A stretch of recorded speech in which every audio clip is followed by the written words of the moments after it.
अस्सलाम वालेकुम। मैं हूं प्रोफेसर ताहिर सिब्तैन। आप देख रहे हैं मेरा यूट्यूब चैनल द नॉलेज। ये प्रोजेक्ट मैनेजमेंट के सिलसिले की तीसरी वीडियो है।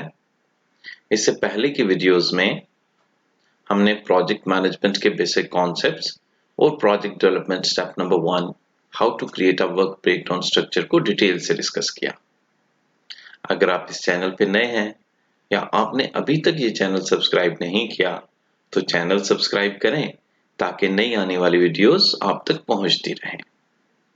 आज की इस वीडियो में हम project development step number 2 what are task patterns and how to identify different task patterns को डिटेल से डिस्कस करेंगे। तो आइए शुरू करते हैं।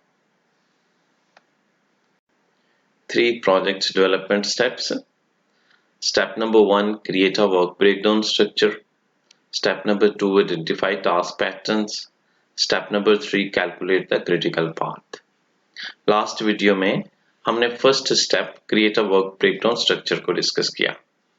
Create a work breakdown structure में प्रोजेक्ट मैनेजर एक प्रोजेक्ट को स्मॉलर पार्ट्स में, स्मॉलर पीसेस में या स्मॉलर टास्क में डिवाइड करता है। It's a pure planning activity. Step number 2 identifying the task patterns. It's a planning and scheduling activity. Step number 2 में आज हम देखेंगे कि टास्क पैटर्न्स क्या हैं और टास्क पैटर्न्स को कैसे आइडेंटिफाई किया जाता है। Task patterns. जब प्रोजेक्ट मैनेजर एक प्रोजेक्ट को स्मॉलर टास्क में डिवाइड करता है तो वो टास्क एक दूसरे से रिलेटेड होते हैं, एक दूसरे से एसोसिएटेड होते हैं। उनमें से कुछ स्मॉल टास्क हैं, कुछ लार्ज टास्क हैं। तो टास्क की जो डिपेंडेंसीज हैं, टास्क के जो रिलेशनशिप हैं, टास्क के बिटवीन में जो एसोसिएशंस हैं, इसी को टास्क पैटर्न कहा जाता है। और टास्क पैटर्न में dependent tasks, multiple successor tasks and multiple predecessor task शामिल होंगे। नेक्स्ट स्लाइड्स में हम डिस्कस करेंगे कि ये dependent, multiple successors and multiple predecessor tasks क्या हैं। How to use task box to create a model. एक मॉडल क्रिएट करने के लिए, टास्क मॉडल क्रिएट करने के लिए टास्क बॉक्स को यूज किया जाता है। टास्क बॉक्स फॉर्मेट एक स्टैंडर्ड फॉर्मेट है जिसके थ्रू टास्क की तमाम डिटेल्स को रिप्रेजेंट किया जा सकता है। जैसे आप एक डायग्राम देख रहे हैं जिसमें टास्क नेम लिखा जाएगा और टास्क की स्टार्ट डे एंड डेट भी लिखी जाएगी। टास्क का जो यूनिक आइडेंटिफिकेशन नंबर है वो भी मेंशन किया जाएगा। Finish day and finish date and task duration in number of days, इसको भी मेंशन किया जाएगा। तो ये जो बॉक्स आप देख रहे हैं, इस बॉक्स को टास्क बॉक्स कहा जाएगा। और प्रोजेक्ट मैनेजर जितने भी टास्क वर्क ब्रेकडाउन स्ट्रक्चर में आइडेंटिफाई करेगा, हर एक टास्क के लिए इसी तरह का एक टास्क बॉक्स यूज किया जाएगा। तो ये तमाम टास्क बॉक्स मिलके एक मॉडल क्रिएट करेंगे जिस मॉडल को टास्क मॉडल कहा जाएगा। तो टास्क डिपेंडेंसीज को एंड टास्क एसोसिएशंस को, टास्क पैटर्न्स को आइडेंटिफाई करने के लिए, टास्क पैटर्न्स को रिप्रेजेंट करने के लिए इस टास्क बॉक्स फॉर्मेट को यूज किया जाता है। What are the main types of task patterns? अब टास्क पैटर्न्स क्या हैं? Task association, task relationship, task dependencies.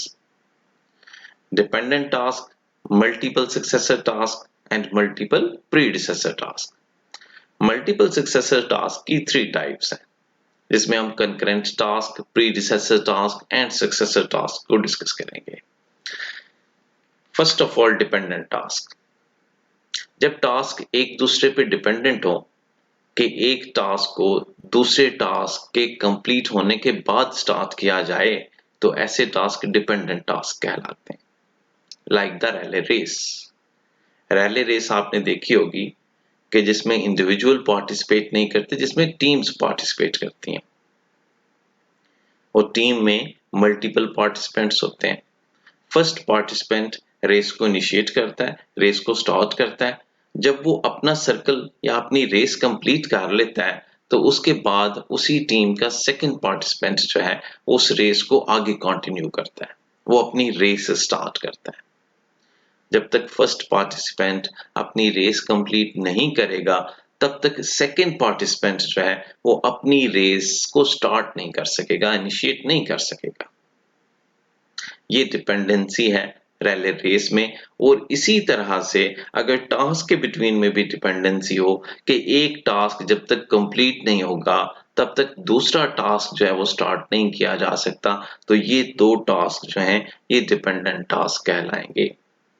Because one depends on the other, कि एक टास्क जो है उसका स्टार्ट दूसरे टास्क के फिनिश पे डिपेंडेंट है।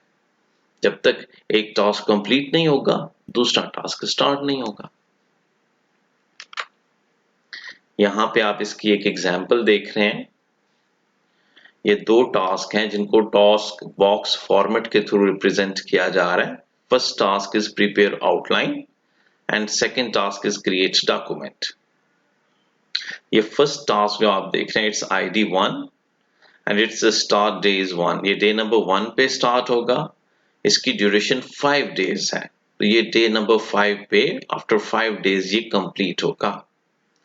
ये जो टास्क 2 आप देख रहे हैं इसका स्टार्ट डे देखें, इट्स अ डे नंबर 6। जब ये टास्क 5 डेज में कंप्लीट होगा तो उसके बाद ये टास्क स्टार्ट किया जाएगा ऑन डे नंबर 6। तो टास्क 2 डे 6 पे स्टार्ट होगा। It's a 9 duration task, 9 days duration task. 9 days में ये कंप्लीट होगा एंड फिनिश डे 14 डे पे ये फिनिश होगा। अब ये दो टास्क जो हैं ये डिपेंडेंट टास्क कहलाएंगे because task number 2 is dependent upon task number 1। जब तक ये टास्क नंबर 1 कंप्लीट नहीं होगा टास्क नंबर 2 को स्टार्ट नहीं किया जा सकेगा। ऐसे टास्क डिपेंडेंट टास्क कहलाते हैं।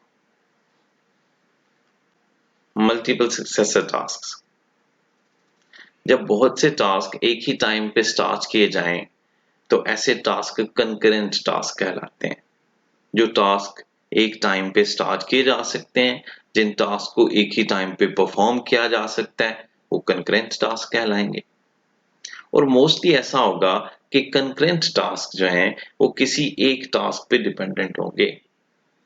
ऐसे सिचुएशन में जब कंकरेंट टास्क किसी एक टास्क पे डिपेंडेंट हैं तो जिस टास्क पे ये टास्क डिपेंडेंट होंगे वो प्रेयर टास्क कहलाएगा। और ये मल्टीपल टास्क जो हैं जो कंकरेंट टास्क हैं ये multiple concurrent task multiple successor task कहलाएंगे। जैसे आप इस डायग्राम में देख रहे हैं it's a example of multiple successor task. यहाँ पे 3 टास्क बॉक्स मौजूद हैं इस डायग्राम में। Task number 1 is develop a plan. Task number 2 arrange interviews and task number 3 design survey. Task number 1 it's a start day is 1, ID1 it's a 30 days duration task and day number 30 पे ये task complete होगा। Task number 2 and task number 3 जो है इसका start day 31 और task 3 का start day भी 31 है। इट मीन्स कि ये दोनों टास्क कंकरेंट टास्क हैं, ऐसे टास्क जो कि सेम टाइम पे स्टार्ट किए जा सकते हैं। डे 31 पे स्टार्ट किया जाएगा, डे 31 पे स्टार्ट किया जाएगा, सेम टाइम पे स्टार्ट किए जाएंगे, कंकरेंटली इनको परफॉर्म किया जा सकता है। ऐसे टास्क कंकरेंट टास्क कहलाते हैं। तो ये दो टास्क जो हैं ये कंकरेंट टास्क हैं। और कंकरेंट टास्क जब किसी एक टास्क पे डिपेंडेंट हो, जैसे कि आप देख रहे हैं ये दोनों टास्क जो हैं ये इस टास्क पे टास्क नंबर 1 पे डेवलप अ प्लान पे डिपेंडेंट है, तो ये जो टास्क है ये प्रीडिसेसर टास्क कहलाएगा। और ये दोनों टास्क मल्टीपल सक्सेसर टास्क कहलाएंगे। So task 2 and task 3 is multiple successor tasks and task number 1 develop a plan is a predecessor task. Multiple predecessor tasks, when a task requires 2 or more prior tasks to be completed before it can start. जब कोई एक task एक से ज्यादा task पे dependent हो, एक task को स्टार्ट करने से पहले मल्टीपल टास्क का कंप्लीट होना जरूरी हो तो ऐसे टास्क मल्टीपल प्रीडिसेसर टास्क कहलाएंगे। एंड पॉसिबली कि वो जो मल्टीपल प्रीडिसेसर टास्क हैं ये सेम टाइम पे कंप्लीट ना हो, तो जो longest and latest predecessor task होगा वही कंट्रोलिंग फैक्टर होगा। जब वो टास्क कंप्लीट होगा जो कि लॉन्गेस्ट टास्क होगा, जो लेटेस्ट प्रीडिसेसर टास्क होगा, उसके कंप्लीट होने के बाद फिर टास्क को स्टार्ट किया जा सकेगा। जैसे ये आप एग्जाम्पल देख रहे हैं मल्टीपल प्रीडिसेसर टास्क की, task 1, task 2 and task 3।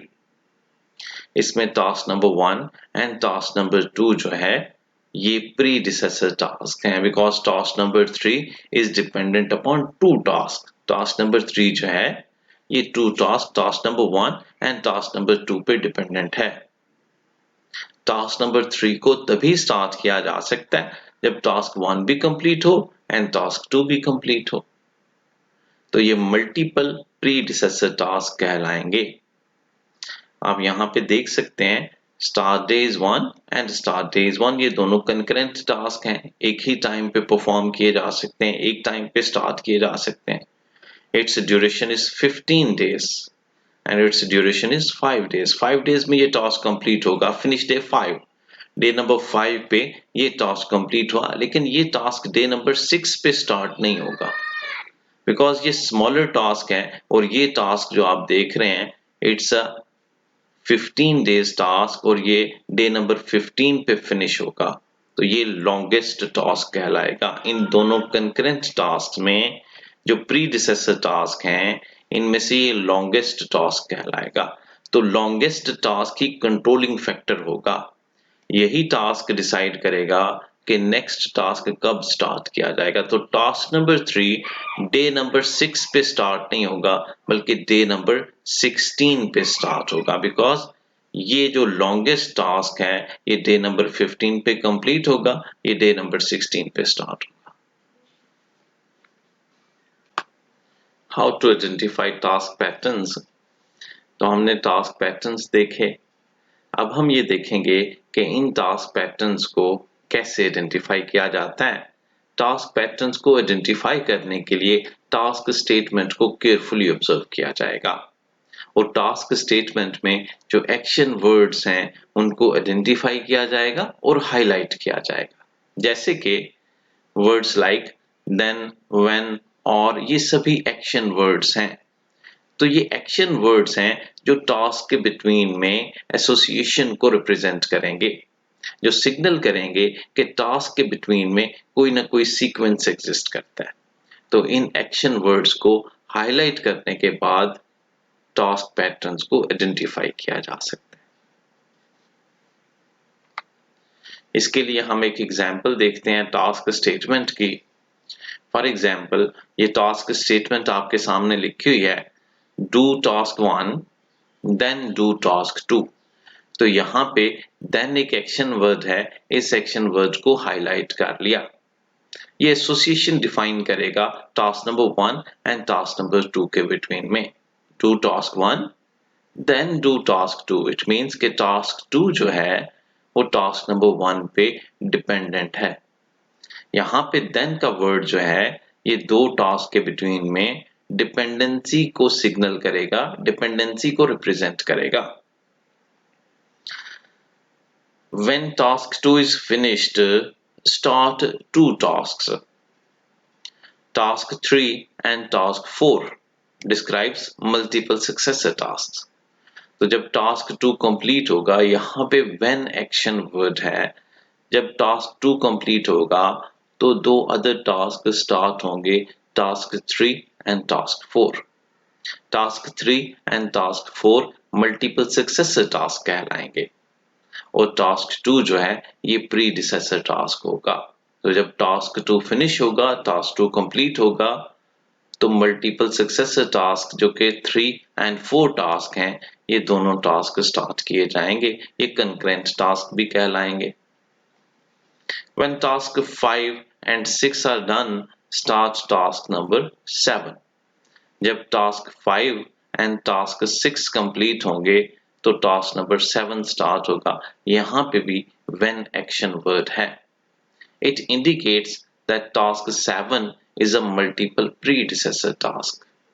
Task 7 multiple predecessor task है because task 7 से पहले task number 5 and task number 6 को complete किया जाएगा। When task 5 and task 6 are done, जब task 5 और task 6 complete हो जाएंगे तो फिर ही task 7 को start किया जाएगा। तो task 7 multiple predecessor task है। टास्क 7 तब तक स्टार्ट नहीं हो सकता जब तक टास्क 5 और टास्क 6 कंप्लीट ना हो। When task 4 and 7 are finished, perform task 8. जब टास्क 4 और टास्क 7 ये दोनों टास्क फिनिश होंगे तो फिर टास्क 8 को स्टार्ट किया जाए। तो टास्क 8 भी मल्टीपल प्रीडिसेसर टास्क है कि टास्क 4 और टास्क 7 दोनों इसके प्रेयर टास्क हैं। ये टास्क कंप्लीट होंगे, फिनिश होंगे तो टास्क 8 को स्टार्ट किया जा सकता है। जैसे यहाँ पे आप डिटेल देख रहे हैं, ये डिपेंडेंट टास्क है जो भी हमने डिस्कस किया task number 1 and task number 2 के टास्क 2 टास्क नंबर 1 पे डिपेंडेंट है। जब टास्क नंबर 1 कंप्लीट होगा तो टास्क 2 को स्टार्ट किया जा सकता है। यहाँ पे फर्दर डिपेंडेंसीज आप देख रहे हैं, जब टास्क 2 कंप्लीट होगा तो मल्टीपल कंकरेंट टास्क परफॉर्म किए जा सकते हैं। टास्क 3 एंड टास्क 4 ये कंकरेंट टास्क हैं, ये एक ही टाइम पे स्टार्ट किए जा सकते हैं। ये इनका प्रीडिसेसर टास्क है। ये मल्टीपल सक्सेसर टास्क कहलाएंगे, टास्क नंबर 3 एंड टास्क 4 जो कि कंकरेंट टास्क हैं। देन यहाँ पे आप टास्क 5 एंड टास्क 6 देख रहे हैं। टास्क 5 एंड टास्क 6 जो हैं ये मल्टीपल सक्सेसर टास्क हैं एंड टास्क 3 जो है ये प्रीडिसेसर टास्क है। टास्क 3 कंप्लीट होगा तो टास्क 5 एंड टास्क 6 दोनों परफॉर्म किए जा सकते हैं, दोनों को स्टार्ट किया जा सकता है। एंड टास्क 7 यहाँ पे आप देख रहे हैं, टास्क 7 तभी स्टार्ट किया जाएगा जब टास्क 5 एंड टास्क 6 दोनों कंप्लीट होंगे। तो task 7 is a multiple predecessor task, जिसके दो टास्क हैं जो प्रीडिसेसर टास्क हैं और ये दोनों टास्क कंप्लीट होंगे तो टास्क नंबर 7 को स्टार्ट किया जाएगा। इसी तरह टास्क नंबर 8 जो है ये भी मल्टीपल प्रीडिसेसर टास्क है। टास्क 7 और टास्क 4 को कंप्लीट किया जाएगा तो टास्क 8 को स्टार्ट किया जा सकता है। तो आज की इस वीडियो में हमने स्टेप नंबर 2 को डिस्कस किया, आइडेंटिफाई टास्क पैटर्न्स। आज के लिए इतना ही। Thank you very much.